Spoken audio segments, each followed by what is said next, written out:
If you're a lady who lives with migraines once a month and can set the calendar to when your next headache or migraine will come, then this video is for you. Today we are talking about hormonal headaches, hormonal migraines. We might just unlock the hidden secret as to why your headaches and migraines continue to be a burden no matter what it is that you've tried before. My name's Chris, I'm the director and founder of the Headache and Pain Management Centre, and today I want to talk about the missing link when it comes to headache and migraine, particularly when we talk about the hormones, the menstrual cycle, when it comes either mid-cycle or end cycle.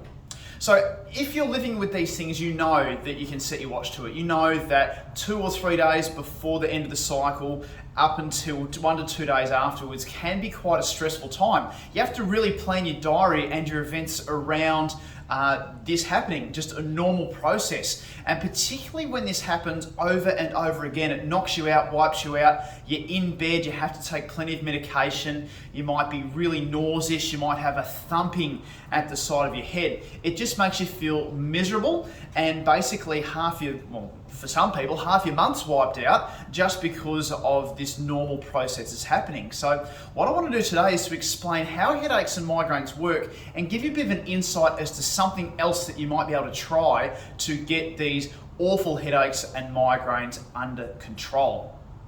Now, the one thing to understand about headaches and migraines that has more come into focus in the last 5 to 10 years is how headaches and migraines actually happen. And how they happen is it's a sensitization process at the bottom of your brain, top of your spinal cord, that takes in all of the nerves from pretty much the top lip all the way up and over to the back of your neck. So your eyes, your ears, your teeth, your tongue, your lips, the back of your neck, and the blood vessels inside your head. All of those nerves pass through the same area of your brain. But what's sort of less recognized is that this signaling, this nerve center, is kind of modulated by a chemical called serotonin. Okay, now serotonin is your happy chemical. Okay, it's the one that causes a lot of love and affection. It's the one that makes you feel good. Now, when we're talking about hormonal headaches and hormonal migraines, it's important to understand what happens in the menstrual cycle through the month. And in mid-cycle, what happens is that the serotonin goes all the way up in mid-cycle and then goes all the way down at the end of the cycle, and then back to kind of the middle again in other times of the cycle. Now, what has this got to do with headaches and migraines? Well, when it comes to hormonal headaches and migraines, there used to be a really strong thought that it's all about the changes in the hormones that cause these headaches and migraines to happen. So when it goes right down at the start/end of cycle, that's what causes the headaches and migraines to happen, that real drop in serotonin. But there was a study that came out a number of years ago that showed that it didn't matter if you got headaches or migraines or not. It actually didn't matter if you had a headache or a migraine. Those hormones did the same thing. So some people were getting the headaches and migraines, others weren't, but the hormones were acting the same way. So what does that tell us about how the hormonal headaches and migraines work?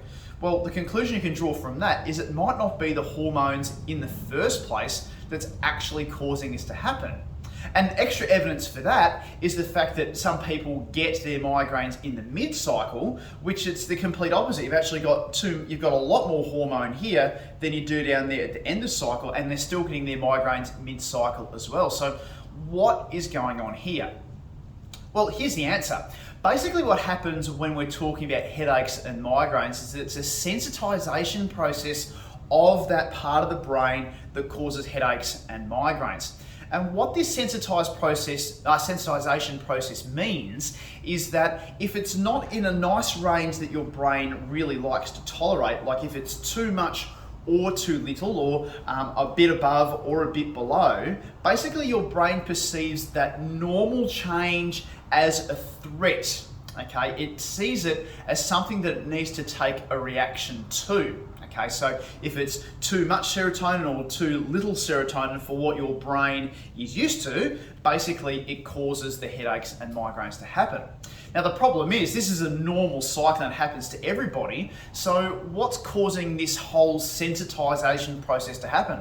It's not the hormones, because it's just a normal process, so what could it be? So looking at this part of the brain, we like to call it the headache hub in the back of your brain, top of your spinal cord, bottom of your brain there.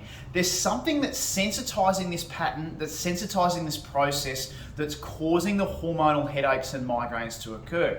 And what we've found over a long period of time here treating at the Headache and Pain Management Centre, through many courses we've done, through many thousands of patients that we've seen over the years, is that quite often it's the neck that's sensitizing this whole process to occur. So even though the neck has nothing to do with your hormones, it is the thing that's sensitizing this to, it's almost like a ticking time bomb going off. And then what happens when the serotonin drops, the hormones change either above or below during that cycle, your brain perceives that change in the hormones as the threat because it's already sensitized from what's going on with the input coming from your neck. Okay, so what this means in practical terms, okay, if there is a joint or a muscle or sometimes a combination of both that's sending some signal into that headache hub, okay, it's kind of like a dripping kind of pipette into the water, filling this glass up to 85–90%. And then the hormones pushes that water and overflows the glass and causes the headache to happen, so to speak. Okay, so the hormones themselves is only a little bit of the problem, but the problem is they're lying dormant for the rest of the month. And it's really just the hormones and those changes, those normal changes in hormones that happen at mid-cycle, end of month, that causes the, if you like, the glass to tip over and the headaches and migraines to occur. Okay, it's a bit of an interesting concept if you've never heard that before, but we've seen it way too often to know that this is something that really does need to be considered. Now I know what you're thinking, how do I know it's my neck? How can I have a few hints to know that my hormonal headaches might be coming from my neck?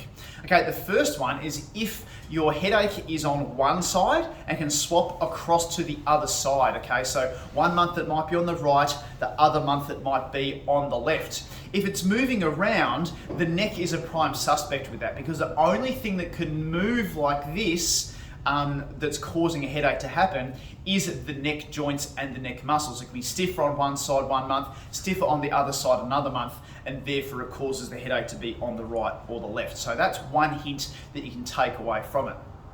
The second thing that can sort of point us towards the neck being a problem is if it's locked to one side, okay? If you get your hormonal headache on just the right side or just the left side. Why is that relevant? Well, have a think about it. If it's a genuine hormonal issue, okay, the hormones will be, it'll be having an impact on both sides of the body, okay? You can't just have hormones impact the right side of your brain or the left side of your brain. It impacts your whole system, okay? So it goes without saying that if there's a genuine hormonal migraine or a genuine hormonal headache, and this is what we've seen over the years in the few cases where it is genuinely hormonal, it's a really explosive headache that is on both sides and nothing is able to touch it. Okay, the neck often assesses clear as well in these cases. But if it's on one side or the other side and it's locked there, then it's really worth having your neck assessed to see if the neck is driving this pattern to happen and the hormones are more an innocent bystander. Okay, so the first one is it's swapping sides, or the second one is it's locked to one side. Okay. The third thing, of course, is if you've had other medical interventions before, okay? So if you've had your hormones looked at and they're normal, if you've had other medications that you've tried, if there's been birth control that you've tried, there's been other interventions that have been tried, and nothing seems to work, then it's really important to have the neck assessed, because it might just be the missing link in the puzzle. It might well be the thing, the hidden prankster, if you like, that's causing all of these issues to occur, okay? So if you're in one of those three groups, then it's really, really important to get your neck assessed to see if there is an issue with the neck causing these hormonal headaches and migraines to occur. Now, how do we do that? That's a really good question. Now, it's not for everybody, okay? So sometimes it is genuinely the hormones that is the issue, okay? But the thing that we do here at the Headache and Pain Management Centre that allows us to determine whether or not your neck is the cause or not is a very skilled and comprehensive assessment of the top of the neck and all of the other factors that might be driving your headache and migraine to occur, okay? This goes about, it's actually quite a good process to find this out. We'll actually have a talk to you on the phone for 15 minutes before coming in to see if there is something that we can help out with, if it's actually worth coming to have a chat with us, okay? Everyone is an individual, everyone has different stories, and we triage our calls coming through to make sure that you're not wasting your time, okay? And of course, this is free. We have a chat with one of our team to see if it's actually worth having an assessment.